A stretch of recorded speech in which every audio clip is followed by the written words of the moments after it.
All right. Hey, everyone. Matt here with Restored Minds. And on this video, I wanted to talk about the idea of being still or stillness or the power of being still.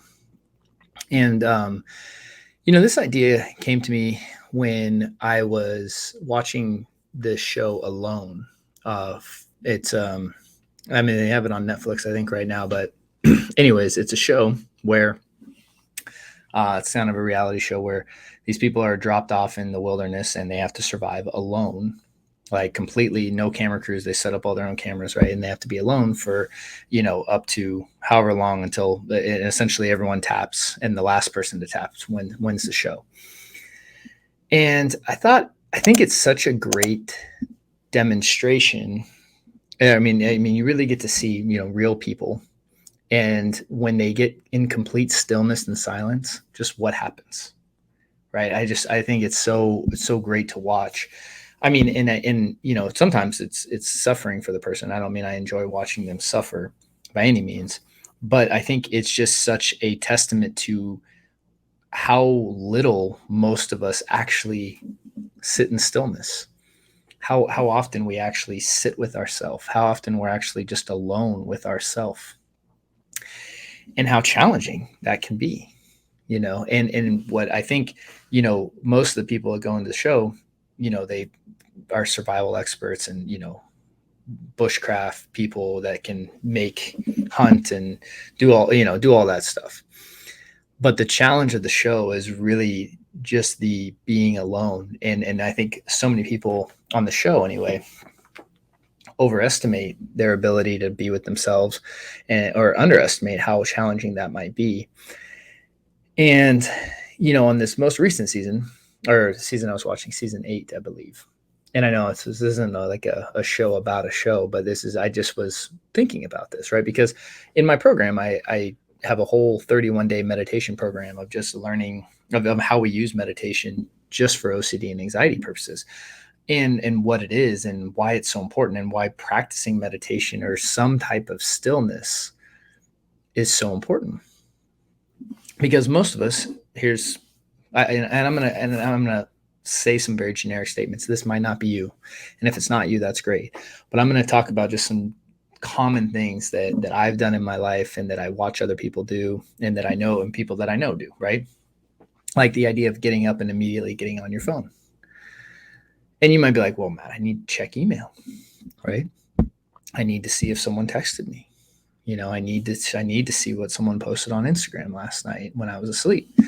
Whatever it is. And the question is, well, do you really, right? Like, your phone is for your convenience, not for anyone else's. And so many of us just immediately jump in, right? That's like how we start our day, phone, right? Or it's like, hey, I'm going to, maybe cook breakfast, but I need to be listening to music. I need to go for a walk, but I need to be listening to a podcast, right? And we just don't realize, like, how much stuff we stack on our day. Like, when was the last time you drove and listened to absolutely nothing?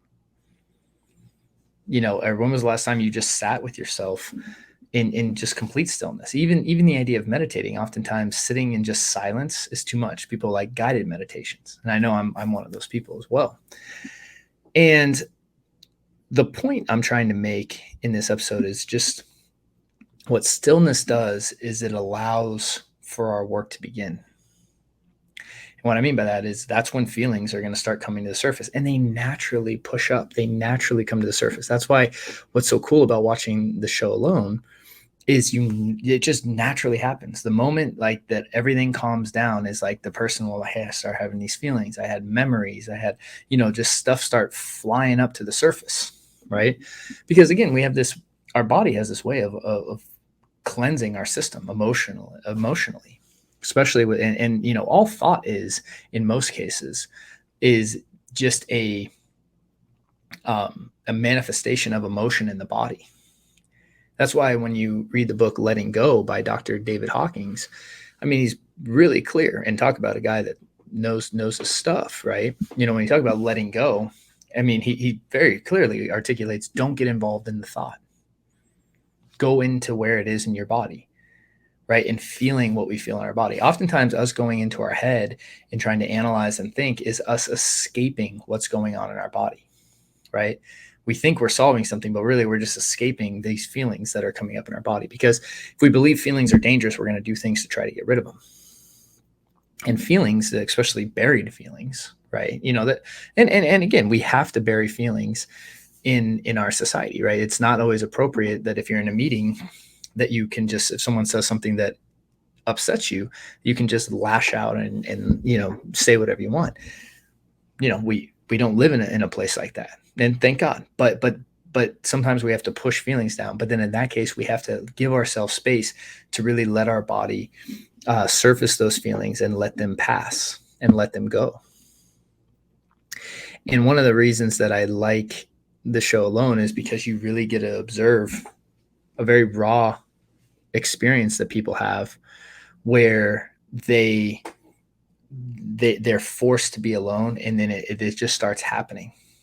The stuff just starts coming up to the surface, and a lot of times it's too much for people to handle. But and the reason that I bring it up is because when you want to, people always ask, well, what do I need to do? It's like I get emails and messages all the time of like, how do I do this? What do I need to do? What, it's like, and again, it's actually not about doing so much. It's about, hey, like learning to be with yourself. I mean, one of the biggest things that I saw with the pandemic was when a lot of people's coping mechanisms got removed. Things like gyms and bars and all this other stuff got shut down. You had to be with yourself, and for a lot of us, that's very challenging. We always need to be doing. And if you feel that need to be doing, what I would suggest is maybe considering the idea of saying, hey, I'm going to set aside 10 minutes a day. You can do whenever you want, right? Whenever you want. It might be on your lunch break. It might be in the morning. It might be at night. And if you can do it twice in a day, great. But just start with once a day. And just be still.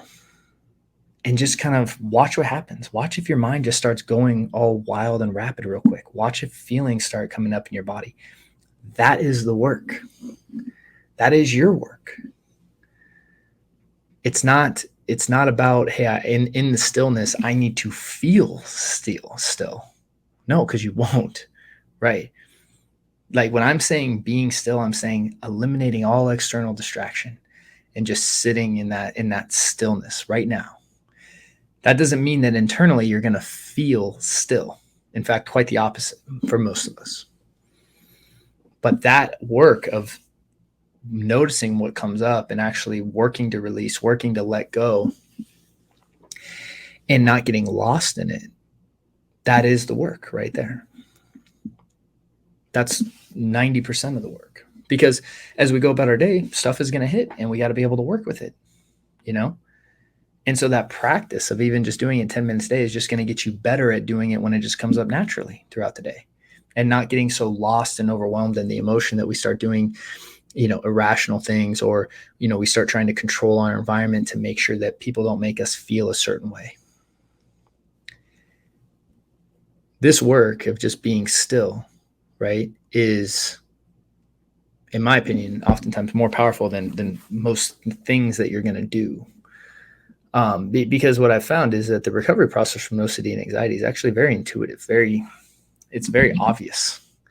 A lot of times it's just like, it's uncomfortable. So, we're always kind of looking for these workarounds, and I say we as a collective, me included, right? What book can I read? What can I do, right? What video can I watch, right? Thinking that doing is somehow progressing us forward. And oftentimes it's like, no, it's about less doing. And hey, don't not watch the videos or the podcast, right? That's not what I'm saying. You can keep watching mine and listening, right? But my point is that, oftentimes we think cramming effort into this is that's what brings recovery. But a lot of times what it is sitting with the feelings that we don't want to sit with. And one of the best ways that I know to do that is just be still. Stop doing. Notice what comes up and then work with that when it does. It's not about like, I need to set aside and do 18 exposures throughout the day. No, it's like exposures happen very naturally for people usually. That's why we teach the AAA response and taking back control, because I fundamentally believe life will give you all the opportunities to heal that you need. I fully believe that. I've watched that happen a zillion times, maybe not a zillion, but you get the idea. A lot of times with people that are wrestling and the perfect opportunity comes up to trigger and then release the emotion very, very naturally.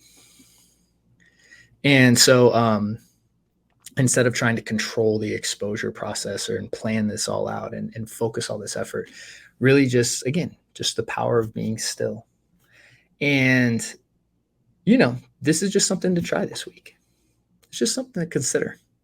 You might not like that. Okay, that's fine.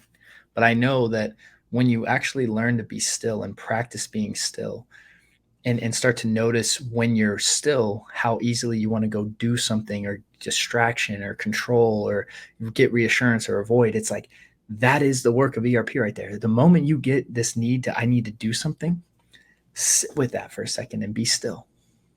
Okay. So that's the message for this video, or this episode. And, take it as you will. Hopefully you can start applying it however you see fit in your life. And I just want to let you guys know ahead of time that we are running a workshop. We have the dates for them, actually. So the dates are, let me make sure the dates are August 19th and August 20th. We're going to do a 2-day workshop. It's going to be live with me. We've got some really, really cool stuff that we're going to be covering.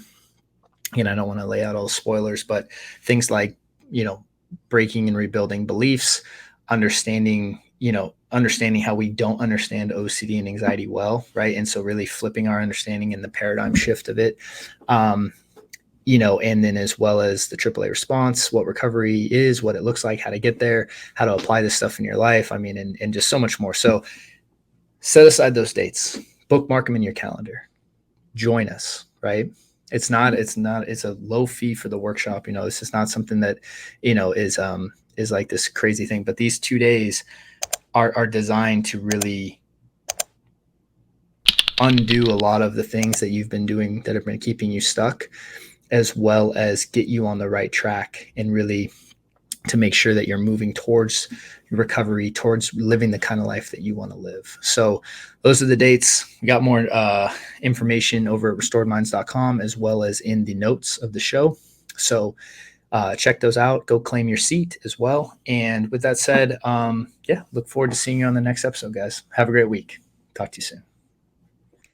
Thank you so much for watching that video. And so if you're struggling with OCD and anxiety, I just wanted to let you know that we have a free training for you over at Restored Minds, where you can start learning how to use our AAA response to really break out of that loop and ultimately take back control of your life. And all you need to do to access is just click the little link below and you'll be taken to a page where you can register today. Thank you so much.